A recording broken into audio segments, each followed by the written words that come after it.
Hello mga guys! For today's video, kwento time muna tayo. Ito pala guys si Butchok. Actually, babae siya na baby cat. Itong si Butchok na to, medyo natuwa ako ngayon guys kasi nakita ko siya. Dito siya pumwesto, natulog talaga guys sa kung saan ako usually nagla-live. Actually, nung mga early days niya, tapos itong ilang araw na to nagkasakit siya, medyo lumala, pero happy lang ako seeing her ngayon na nandito siya nakapwesto at parang tingin ko sa tansya ko sa kanya, parang okay at panatag na siya nakakatulog, no? So, ibig sabihin, medyo better na siya. So, sana magtuloy-tuloy na. At sana lumaki siya na healthy and stay beautiful and pretty. Charot lang. Tama na yung healthy lang at saka maayos lang na lumaki. Ayan, yung God-fearing at saka loving and sweet kagaya ng mga kasama niya, mga nauna sa kanya.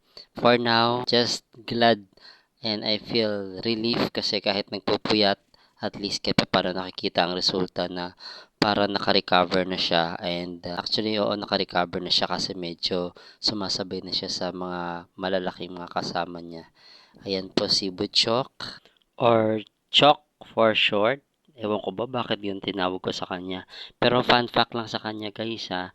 Itong kinukumot-kumot niya na to guys. Simula nung medyo nagkasakit siya. Tapos ngayon eventually nagamit na siya. Kasi yan kapag nilagay ko sa kanya yan guys. Matik yan guys na antok na siya. Tapos nakakatulog.